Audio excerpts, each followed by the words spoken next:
ushering in the weekend. But just a reminder, in case you work in any office, please first ensure you're done with what you're supposed to do and then begin your weekend. Most of the times you move in a public office and there are no people there, and all you've been told is it's a Friday. We work Monday to Friday and weekends begin Saturday to Sunday. So please first accomplish. If you have 8 hours of work, please ensure you give the best to Ugandans and only take leave when what you're supposed to do is done or your working hours. It's very annoying. You go to a public office and imagine they'll tell you it's Friday, people come in the way they want and leave at their will, because some have to go for visiting, they have to go for farm visits. So they travel early Friday, they'll leave office at around 1 or midday and hit the road to whatever destination they are going, so that they are there, monitor, sleep over at the farm. And then others have various excuses. Of course, some also do domestic tourism. So they want to leave Friday and enjoy the Saturday, because Sunday evening they must return for work on Monday. So please think about that you have a job you signed up to do and you must deliver to your clientele or to Ugandans in one way or the other. I'm Robert Chirabo Nyonyintono. So much happened yesterday, and the teachers, well, now teachers of humanities have a reason to smile, and a number of people whose salaries were enhanced. Yesterday we saw the Minister for Public Service read out these increments. Some are double. Some have doubled, almost have gotten 100% salary increment. We want to thank the Lord on your behalf. And of course, we know this may not be the very best, but the Baganda have a saying, "Nyama ntono okayane kuli mu nkwao." What literally means that yes, you can't make any complaint, but after that little, you've purchased it and protected and secured it. Now some increment there for you, and you want to thank government for healing to the call of these people. But away from that, also yesterday, the war on corruption, it seems Chisanja, no sleep, no corruption is at work. Yesterday we saw about 8 members or staff of parliament being arrested and charged abuse of office and embezzlement. Now these were rare. The first time I saw parliament, that step, crime scene, it also spoke so much. I'm like, ooh. Now here we are, after the dossier of the speaker, now we are seeing the likes of Chris Obore and others behind bars suspected to have stolen over 27 billion Uganda shillings. Like I saw Chris, I think it is 5.2 billion shillings that is believed he misused in his office as the director for information. But away from that, there is something shocking and speaking so much to the goodness of the Lord. Now in Venezuela, they had twin earthquakes. And lives were lost. People died. But can you believe that a man was rescued 8 days after? Trapped in the rubble. Down! Still alive. And the person who carried out this rescue says, when he heard this voice, faint voice of this person, he thought maybe something wrong had happened at this scene. If it was a Ugandan, maybe he thought the gods were speaking. I recently saw a story in one of the local medias where, very funny, that a tree trunk cut so many years, well, let me just go into these stories, very interesting stories this morning that we have for you. But don't forget that it is Friday and we have so much lined up for you, including some bit of music. Now, President Yoweri Museveni for 2027 of Nations, pledging full funding, accelerated infrastructure development, and stronger regional cooperation to ensure the tournament is successfully hosted. While the AFCON Local Organizing Committee at State House Entebbe, the President also endorsed a proposal for single East African AFCON visa, allowing fans, teams, officials, and tourists to move freely between Uganda, Kenya, and Tanzania during the tournament. Museveni directed that discussions begin with Kenya and Tanzania to operationalize the common visa. The meeting also reviewed progress on key infrastructure projects ahead of CAF's next inspection in August. The Prime Minister Robin Nabanja said government agencies are working against strict CAF deadlines, with major projects expected to be complete by December 31st this year. Finance Minister Henry Musasizi assured the President that funding for the approved AFCON projects has already been provided for in the current financial year, while Works Minister Fred Byabakama pledged that road construction would be completed on schedule.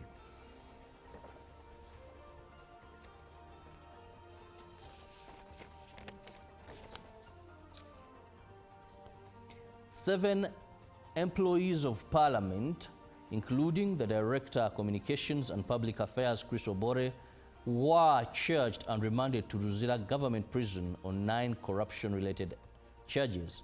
The charge sheet indicated 9 charges of embezzlement, money laundering, and causing financial loss of over 27 billion to government. Chris Ariko Obore, Director of Communications and Public Affairs; Adro Daniel, Director Human Resource; Okema Leonard, Executive Secretary, Office of the Speaker of Parliament; Rajab Kaya Semaruru, Principal Research Officer; Okwi Emmanuel Emoron, Principal Protocol Officer; Otebate Vincent, Capacity Development Officer at Parliament of Uganda respectively, and Morebe Methods, Chief Executive Officer, Uganda Parliamentary Cooperative Savings and Credit Society Limited, were already at the Anti-Corruption Magistrates Court to face charges that led to their arrest Thursday morning.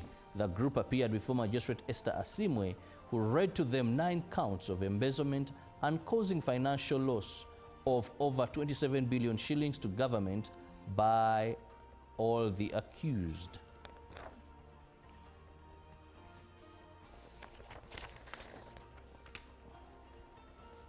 The government has announced salary increment for arts teachers as highlighted in the 2026-2027 budget. The announcement follows years of demands by arts teachers over salary disparities after government enhanced the salaries of science teachers. Government allocated 9.708 trillion as public service wage bill for the financial year 2026-2027, up from 8.621 trillion in the previous financial year. The revised wage bill will also support recruitment in critical positions to improve public service delivery, but also cater for salary increment for selected categories in public service sector. Speaking while presenting the curriculum, standing instructions and establishment notice, Minister for Public Service General Katumba Amala pointed out that the increment is part of the government's ongoing public service reforms. The beneficiaries include head teachers, deputy head teachers, senior education assistants, humanities teachers in secondary schools, deputy chief administrative officers, deputy city and town clerks, assistant commissioners, heads of departments in local governments, TVET tutors and instructors with humanities backgrounds, as well as ferry captains, ferry captains, grader operators, mortuary attendants, and x-ray attendants. And with that, we come to the end of our local stories. Allow me quickly move to the international scene, beginning with Venezuela earthquake survivor pulled out alive after 8 days. Now, a man was rescued alive after being trapped for 8 days in the rubble of a building that collapsed after twin earthquakes in Venezuela. Emergency workers managed to flee Herman Grill more than 100 hours after they had first located him under 140 tons of rubble. A chain firefighter had earlier described the rescue operation as without doubt the most complex and technically difficult which have had to tackle, according to him. End of quote.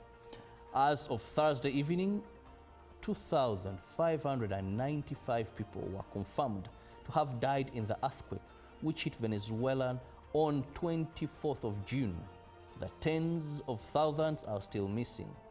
Alan Madrigal, a paramedic with the Costa Rican Red Cross, told journalists at the site that Grill had emerged just perfect from the ordeal. Madrigal is the rescuer who had Grill's faint cries for help emerging from the rubble on Sunday. It was an emotional moment, he recalled, explaining that at first he had not trusted his own ears and asked a colleague to confirm that he wasn't just imagining it.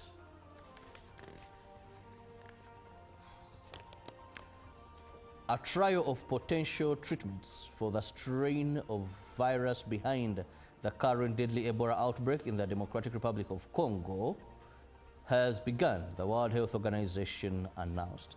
The first patient has been enrolled in the DRC, World Health Chief Tedros said. More than 1,400 cases and 438 deaths have been confirmed in DRC alone, according to World Health Organization. There are currently no approved vaccines or treatment for the Bundibugyo virus strain of the disease, which is highly infectious. The current trial is sponsored by World Health Organization and is being coordinated by scientists in Ituri National de Research Biomedical in DRC Congo, the Institute of Tropical Medicine in Belgium, and the University of Oxford in the UK. Speaking to reporters from the World Health Organization headquarters in Geneva on Thursday, Tedros said the clinical trial of 2 therapeutics began with enrollment of the first patient. Even without approved therapeutics, people are recovering from this disease. But of course, we could save many more lives with safe and effective therapeutics in our toolkit, the World Health Organization had said. And with those stories, we come to the end of our local stories. Let's take a look at what the print media has for us today, beginning with the New Vision. Now, according to the New Vision this morning, 8 parliamentary bosses charged with 70 billion theft, according to the Vision. What next for Among? A question mark there, and of course a picture. Now, still we see state households, 1.5 billion payment to contractors. That is down the New Vision. And UCE biology inside there for you, those other students. Then probe on roads extends to UNRA. Sanja, no corruption, no sleep. Then bloggers dig up content from barriers. Oh. And UCU graduation, 102 get first class degrees. President Museveni backs single regional AFCON visa. And now allow me go to the Daily Nation, where the big headline there on the Daily Nation this morning is 6 billion shillings per kilometer road rises eyeballs. That is for our brothers there. Then patients' agony as KNH increases medical charges. And football revived, or redefined, sorry. And still looking at the Daily Nation this morning, we have so much regarding Kenya Ports Authority. And let me end that at that. Now quickly run to the Citizen. Inside the new Tanzania-US Health Pact and what it means. That is in the Citizen. Of course, we see Tanzania Revenue Authority at 30. How Tanzania built a revenue giant and what's next. Then East Africa moves closure to single digital market. And there's still so much there in the Citizen for you. Now we'll be going for a break, and of course I'll leave you with some music. But when we return, we still have more for you. Keep it with us on UBC TV. Live from UBC Studios in Kampala, this is Good Morning Uganda.